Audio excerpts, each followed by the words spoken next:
Today we're going to be talking about business value. Why do business coaches care about valuation? It links what the coaches working with the leadership team, initiatives, goals, to the outcome that I would say is the most important outcome for the owner is how are we improving my value? At the core of all this, there's this question of how does what we're working on right now impact the value of the business long term? And that's something that's not being talked about regularly. You commit to getting buy-in from your team and quit holding back on your fear of being transparent, you will see significant impact in performance. Well, Dad, welcome. First episode of the McFarland Method. Today we're going to be talking about business value. Let's start with just a simple question. Why do business coaches care about valuation? Why do business coaches care about valuation is because it links what the coaches working with the leadership team, initiatives, goals, to the outcome that I would say is the most important outcome for the owner is how are we improving my value? So it creates a linkage between those two. And so the linkage is between the coach and the thing the coach or the thing the owner cares about. Yeah, or when the coach is facilitating meetings with the leadership team, they're working on improvements to the organization, and what are those improvements ultimately manifesting into? Business value. So the more effective the coach is in getting the improvements implemented, the bigger the impact on the business value. So it's a real opportunity for the coach to show the owner the linkage between the role the coach plays and the impact they have on the team, which then turns into the impact on the business value. So it creates a link between those two. So with that link, let's define then how is the value determined? Because it seems like the coach is going to really care about the metric that's going to be tracking over time. Yeah, that's another great question. Everybody's wondering, how do you value a business? Well, businesses, small businesses that are being sold ultimately are valued generally based on their profitability and their ability. The higher the profitability, potentially the more value. And then there's the impact of what they call predictability. So a formula for valuation would be profits times a multiplier. And that multiplier is influenced positively by predictability or negatively by, unpredictability, a lot of instability. So the more predictable the profits are, the higher the value is going to be, the bigger the multiplier is going to be. So you've got earnings or profitability multiplied by, or that has a multiple, which is determined primarily based on the stability or the predictability of the earnings into the future. Do I have that right?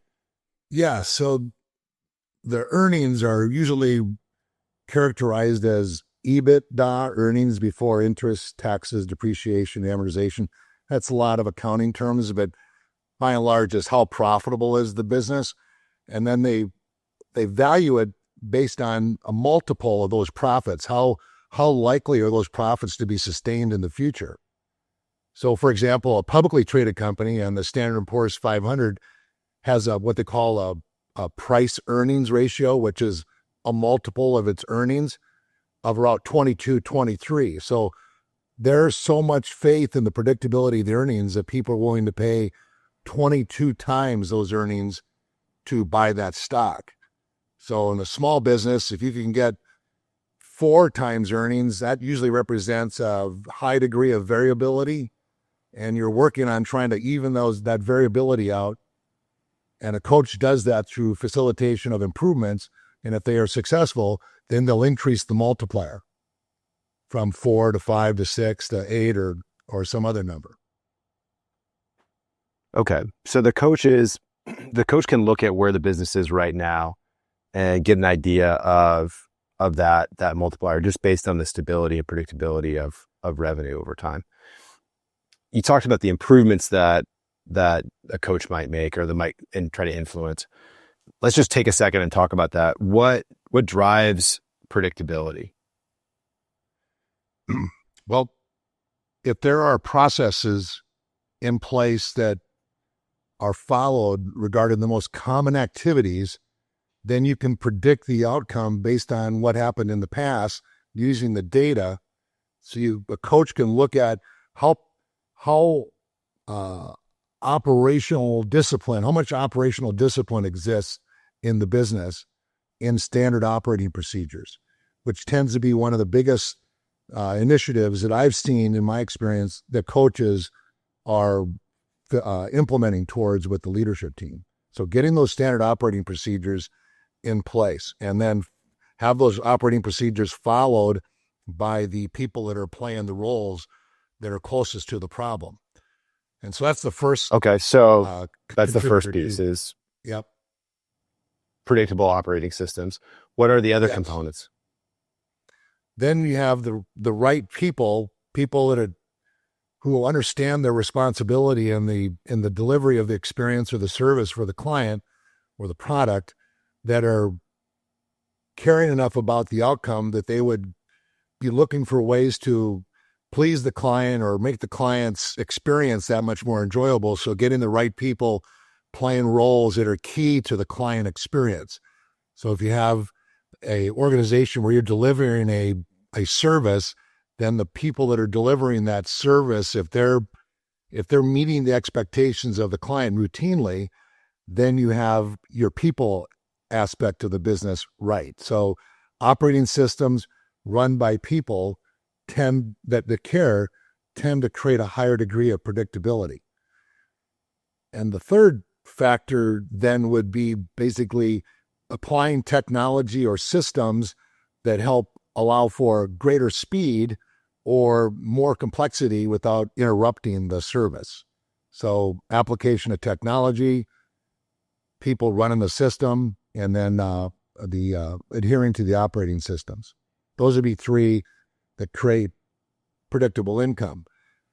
Others might be the nature of your revenue. If it's project-based versus reoccurring, like subscription, you hear about software as a service, SaaS, and they have higher value because their relationship with the client is subscription, and that creates predictability in the revenue. So you got revenue predictability, and then you got experience predictability.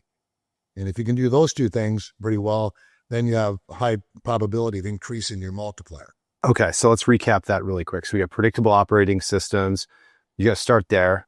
Then you can layer on technology to make those systems work faster, to get more throughput. You've got customer satisfaction driven by having the right people on the team that care about the mission. And you've got then predictability of revenue based on the kind of work that you're doing and how you bill your clients. Do I have that right so far? Yes, you got it right there. So how does, I think then the challenge question is, you didn't talk about something that I know coaches spend a lot of time doing, which is like getting clarity of vision for leadership teams. They're doing these quarterly these quarterly strategy meetings, annual meetings. Where does the value of the vision alignment come into this predictability matrix? Well, that's a great point, Alex, is that to arrive at those various outcomes, the operating systems, standard operating procedures, or having the right people doing the right thing, and then applying technology and looking at the nature of your agreement with your clients, that all requires some thinking at a leadership level. And you arrive at those outcomes by determining where are we now and how much work would we have to do in order for us to change any one of those four variables. So if we want to improve our operating processes, we have to start documenting what's going on. That takes vision from the leadership team as to what systems should we be documenting. And the coach would be navigating all of the activities that go on in a business and providing some insight into which one of those operating systems should be touched first. And that all becomes from vision as to where are we going, where are we now, and what about where we are now makes us feel unsafe. And that's where the facilitation helps, is clarifying that in the vision. And that would be where the decisions are made as to what should we be prioritizing in the form of goals or 90-day rocks or OKRs or whatever the the term that's being used by the coach. Okay, so the coach is starting with the vision for the company. They're talking about, then they're kind of working with the team to identify where they feel like least safe relative to that goal. Is that something that you've seen traditionally? I can't imagine guys are advertising that's going to be a step of their process, but you've been doing this a while. Yeah. They don't say safe, but when there's mistakes that are chronically occurring and causing pain, what they're really looking for is, I want relief from the pain. And then ultimately they come up with a way to maybe relieve that pain that they can then rely on and hand it off to somebody, which is then, I want a safe handoff of this responsibility. So I feel the pain. Let me jump in. Yeah. So you're saying that a coach then is going to say, all right, here's our vision, or here's the vision that I'm hearing from you. They're going to identify, where do we feel like we're encountering recurring patterns of frustration. And then we put in systems to address that. The people are systems. Do I have that kind of right? And that all of this is happening with the objective of increasing the valuation of the business over time, whether that's explicit or implicit, just in the motivations of the people in the room. Great point. I'm not sure that everybody's aware of what the purpose is. There's identification of key numbers, which might be revenue or gross profit or net profit. I've rarely ever experienced the linkage of any of those outcomes to how does that impact the business value? And I think that's the opportunity, is to create that link. Okay. So there's a missing link in terms of just awareness of how do these decisions, how do these investments, how are they going to impact the business value, which at the end of the day, everybody really cares about, because I guess with more predictable revenue, you have more predictable cash flow to cover your operating expenses, cover payroll, and everybody wants to make sure they get paid. So at the core of all this is this question of, or at the core of all this, there's this question of how does what we're working on right now impact the value of the business long term? And that's something that's not being talked about regularly. I see the linkage as an advisor who has been involved in these management planning meetings, and as an advisor who has designed exit outcomes, and can see the link very clearly as to how all these improvements increase predictability, which directly impact the multiplier that's applied to the earnings. So improving predictability improves the multiplier, increases the number of the multiplier, which increases the business value. So this is something that we didn't talk about earlier, but I think that it's probably an important point, is that you've got kind of two levers to pull in terms of improving business value or increasing business value. You've got increase earnings, and you've got increase the multiple. Let's talk about that for a second. Yes. If you increase the earnings, and there's no corresponding increase in the multiplier, then you've increased the business value. So for example, if you went from $1 million of earnings to $1.25 million of earnings, and the multiplier of those earnings that was a fair prediction of your predictability and what the market would suggest is fair, is 4. Let's say your multiplier is 4, which that's usually the most common multiplier we see for owner-led small businesses that aren't building to scale.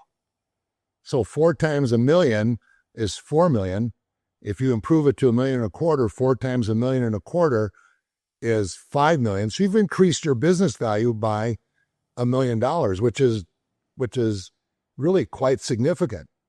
So then if we look at the multiplier and say, what can we do to move the multiplier up, which makes the earnings safer and probably makes it less stressful for the owner and the leadership team, because we're relying on systems run by people who care, leveraging technology, and maybe pursuing a different mix of business that's more predictable, that would favorably influence the multiplier. Let's say we move the multiplier from 4 to 5, and we don't change the earnings. So we got $1 million of earnings times 5, we got $5 million in value.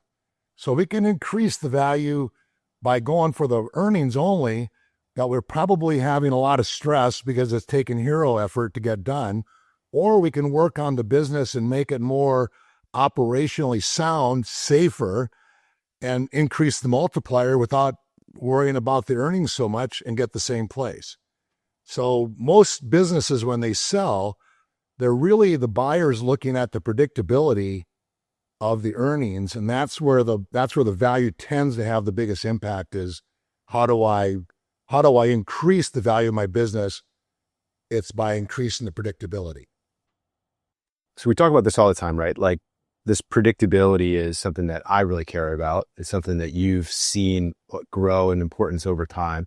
I'm curious, one of the things that people say is like least predictable is the people. And you talked about people caring. So how does the people and their buy-in fit into this equation?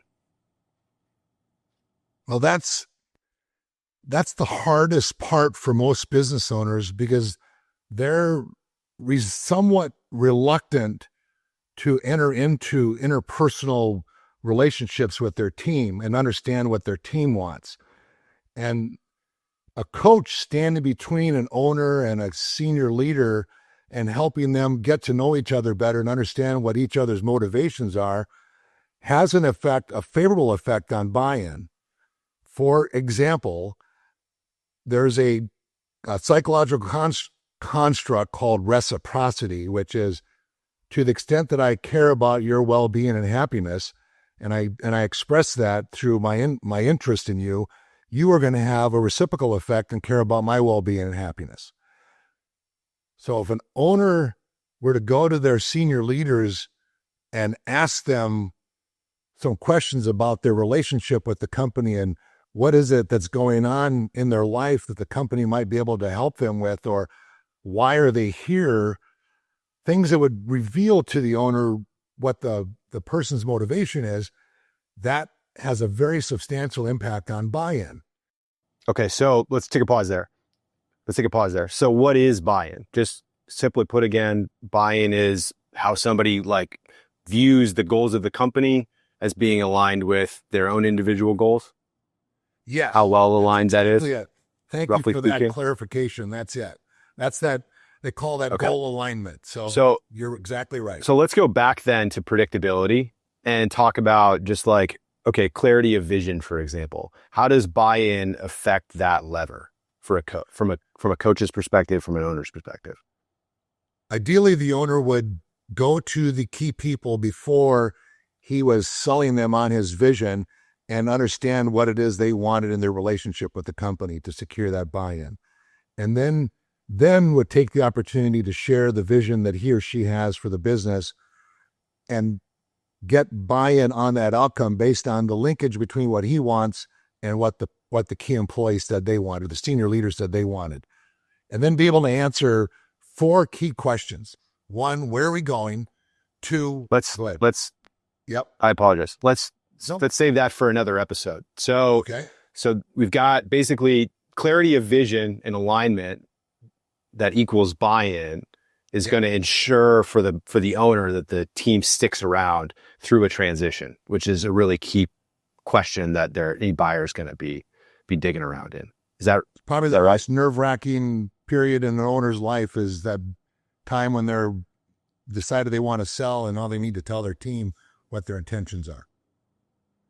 Okay. So then second, you've got predictable operating systems. How does buy-in impact your operating systems?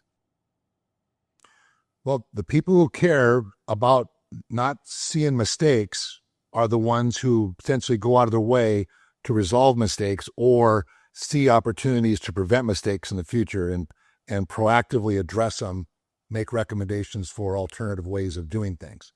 So being bought in. So I got to believe then that that's tied in directly to the idea of customer satisfaction, that third component. Yes, the more bought in you are on why the organization exists and how it's helping its customers, then that would be a representation of buy-in. Okay. So buy-in is impacting all of these drivers of predictability, which thereby are increasing or decreasing the multiple, thereby increasing or decreasing the business value. That makes sense. So is it fair to say then that companies that have buy-in and are engaged in this process are more profitable, more competitive? Has that been your experience? Yes. All the research I've done has suggested that the higher the level of buy-in that the team has on the vision, the more likely the organization is to be in the top quartile of profitability and other key performance metrics for their industry.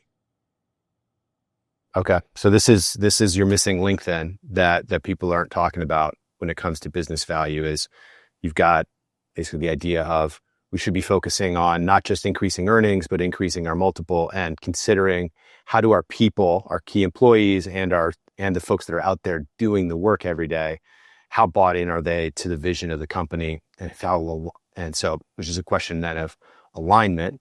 That all makes sense. So essentially you have this invisible thing that's affecting the value of a tangible, construction business or field services business. So I get that right?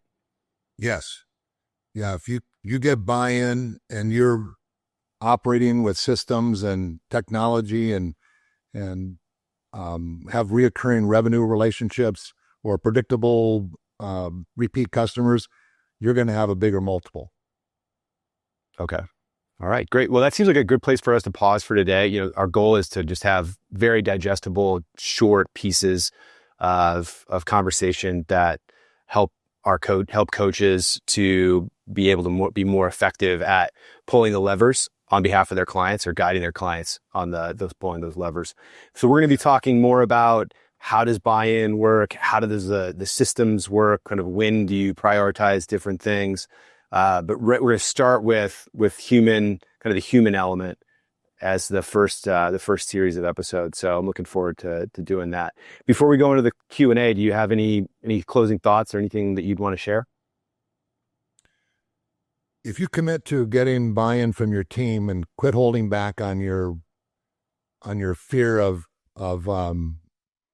being transparent, you will see significant impact in performance. So I would encourage people to be transparent and share where you want what's going on with you. Perfect. All right, Hannah, that seems like a good place to hit pause. Do we have any questions today? I know we seeded a couple questions. Yeah, we've got 2 questions. So the first question we've got is we worry that predictability can maybe be subjective. So what advice would you give to coaches or business owners to help them determine what they should consider good when talking about predictable outcomes? Well, it's been my experience that this is a place where coaches have a lot of professional expertise, and that they're coming from business backgrounds, and they're providing guidance to their owners on scorecards.